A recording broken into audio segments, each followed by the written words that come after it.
हाथ चल रहा है मत।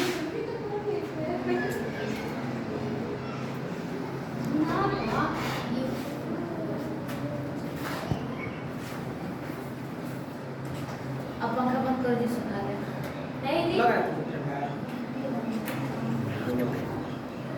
आज 30 तारीख से बंद कर दो, पंखा बंद करो।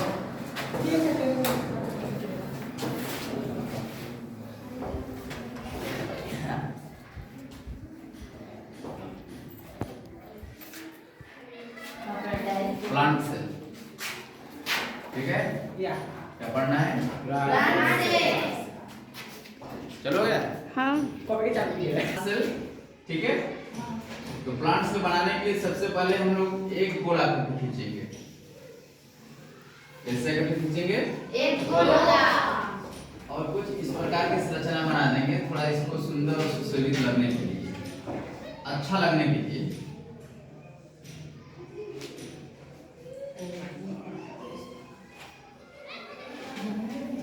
ठीक है? बन जाएगा?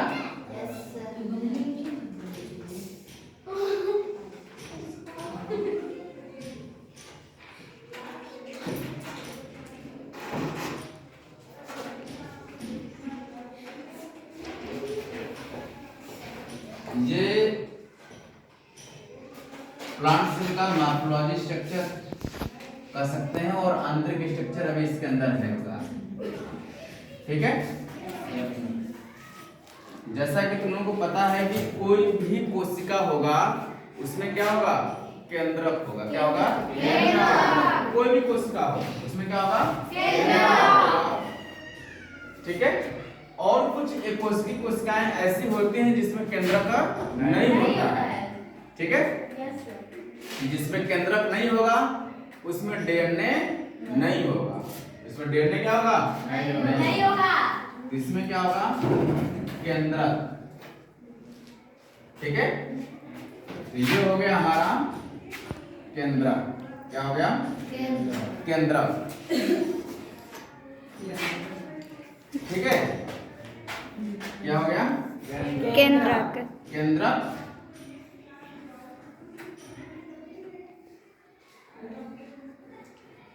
और केंद्रक के अंदर होता है द्रव्य एक, जिसका नाम होता है केंद्रिका द्रव्य। इसका नाम हो गया केंद्रक। क्या नाम हो गया? केंद्रक। ठीक है? इसके अंदर जो एक गोला वाला संरचना है इसको कहते हैं केंद्रिका। क्या कहेंगे? केंद्रिका। केंद्रिका। ठीक है? और जो पीला वाला दिखाई दे रहा है बीच में जो द्रव्य होता है केंद्रक में, इसे हम लोग कहते हैं केंद्रिका द्रव्य। क्या कहेंगे? केंद्रीय द्रव्य। केंद्रिका द्रव्य। ठीक? केंद्रिका केंद्रक से लगे हुए कुछ एंडोप्लाज्मिक रेटिकुलम होते हैं, अंतःपर्दव्य जालिका। क्या होते हैं? अंतःपर्दव्य जालिका। ये चारों साइड हो सकते हैं। ठीक है? दो साइड भी हो सकते हैं, कोई दिक्कत नहीं है। ठीक है? इसका फिक्स पोजीशन नहीं है कि दो ही साइड रहेगा या तीन साइड रहेगा। ठीक है? कुछ इस प्रकार के होते हैं और इसमें एंडोप्लाज्मिक, इसका नाम होता है अंतःपर्दव्य जालिका और इंग्लिश में कहते हैं एंडोप्लाज्मिक रेटिकुलम। इसका नाम होता है अंतःपर्दव्य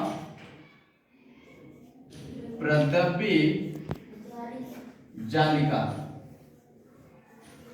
यह एक ऐसी जालिका होती है जो इसके अंदर जो जैसे हम लोग कहते हैं कचरा जो होता है ना कोशिकाओं में, ये इसको फिल्टर करने का काम करता है। कौन? अंतःपर्दव्य जालिका। ठीक है?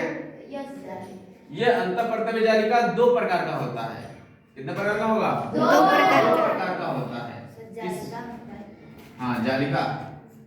और ये जो जालिका होता है वह दो प्रकार का होगा और इनका दो प्रकार जो होता है इनमें लगे हुए राइबोसोम के कारण होता है। किसके कारण? राइबोसोम। राइबोसोम के कारण, यानी यानी जो पिंक कलर के दिखाई दे रहे हैं ये हमारे क्या हैं? राइबोसोम। ठीक है?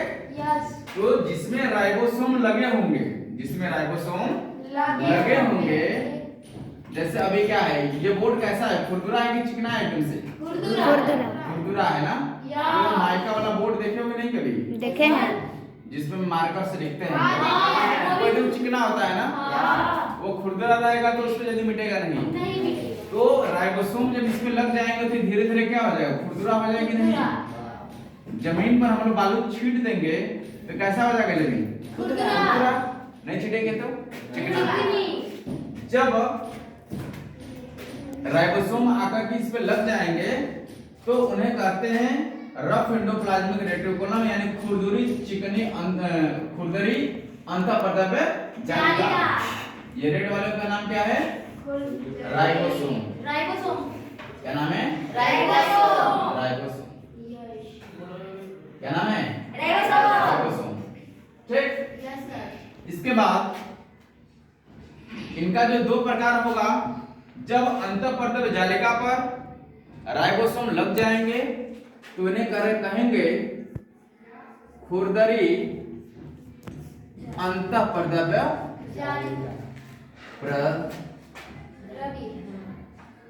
दव्य जालिका। ठीक है? अंतःपरदव्य जालिका। और जब नहीं लगे होंगे इस अंतःपरदव्य जालिका में राइबोसोम एक भी नहीं होंगे, ठीक है, तो इनका नाम हो जाएगा चिकनी अंतःपरदव्य जालिका। चिकनी अंतःपरदव्य जालिका। कोई दिक्कत है यहाँ तक? नहीं। इंग्लिश में इसे एंडोप्लाज्मिक रेटिकुलम यानी EPR कहा जाता है। क्या कहता है? EPR। एंडोप्लाज्मिक रेटिकुलम और खुरदरी हो जाएगा तो SEPR, यानी नहीं REPR। खुरदरी को REPR कहते हैं और चिकनी को SEPR कहते हैं। रफ एंडोप्लाज्मिक रेटिकुलम और जो चिकना होगा उसे स्मूथ एंडोप्लाज्मिक रेटिकुलम। यहाँ तो कोई दिक्कत नहीं दिक्कत हुआ। ठीक है? अब ये प्लांट सेल है। कैसा सेल है? प्लांट सेल है। तो प्लांट कैसा होता है? किस रंग का? ग्रीन रंग का। तो प्लांट जब ग्रीन रंग का होगा तो उसमें क्या होगा? क्लोरोफिल या क्लोरोप्लास्ट होता है। क्या होता है? क्लोरोफिल या क्लोरोप्लास्ट कहेंगे उसे। ठीक है? तो इस प्रकार की संरचना है जहां जहां दिखाई देंगी उन्हें क्या कहेंगे? क्लोरोप्लास्ट। क्या कहेंगे? क्लोरोप्लास्ट। तो ये हो जाएगा क्लोरोप्लास्ट। इसको हिंदी में कहते हैं हरित लवक। क्या कहते हैं? हरित लवक। कोई दिक्कत नहीं। अब कोई भी कोशिका होगा तो किसी भी कोशिका में ऊर्जा को एकत्रित करने के लिए एक कोशिका और उसमें होती है, उसका नाम होता है माइक्रोकांडिया। क्या होता है? माइक्रोकांडिया। माइक्रोकांडिया एक कोशिका में एक ही नहीं 2, 3, 4, 5, 10 भी हो सकती है। माइक्रोकांडिया की संरचना कुछ इस प्रकार होती है। माइक्रोकांडिया को जो फिक्स शेप होता है वो एक कैप्सूल देखो ना, दवाई वाला कैप्सूल, वैसा होता है। यदि हम उसे आधा काट दें तो कुछ इस प्रकार की संरचना दिखाई देगी। ऐसी संरचना दिखाई देगी। आधा काट देंगे तो, और जब पूरा काट देंगे तो ऐसी संरचना दिखाई देगी। ठीक है? ऐसा संरचना दिखाई देगा। कब? जब बीच में ऐसे चाक है तो इसको आधा आधा बीच से जब काट देंगे तो ऐसी संरचना दिखाई देगी, और जब यहाँ से आधा छोड़ करके आधा काटेंगे तो ऐसी संरचना दिखाई देगी। ठीक है? इसका नाम क्या है? माइक्रोकांडिया। माइक्रोकांडिया।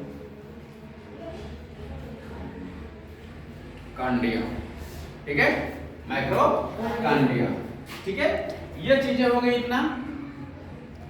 अब इसमें लाइसोसोम, कुछ मात्र लाइसोसोम्स होते हैं।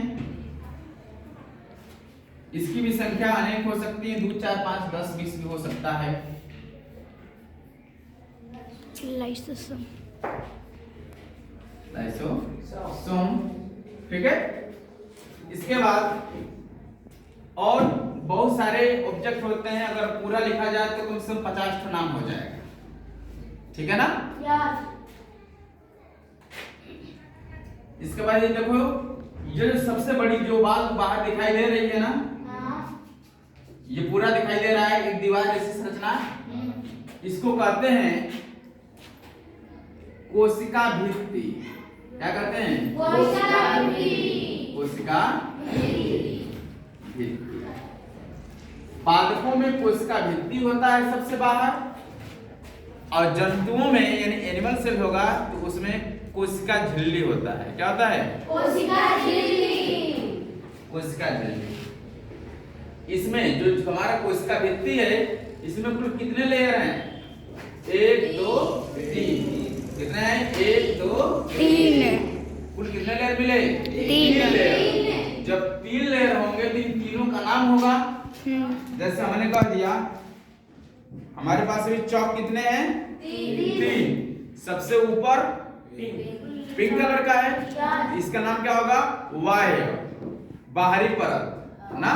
बीच वाला मध्य परत या आंतरिक परत ना हो, और नीचे वाला आंतरिक परत। ठीक है, तो सबसे बाहरी वाला इसका क्या हो जाएगा? वायर परत। क्या नाम हो जाएगा? वायर परत। बीच वाला मध्य परत और अंदर वाला आंतरिक। कोई दिक्कत? अब इसके बाद यहाँ पर ये दोनों से सटा हुआ भाग दिखाई दे रहा है ना, ये देखो इधर है, ये इधर है। इस भाग को कोर कहते हैं।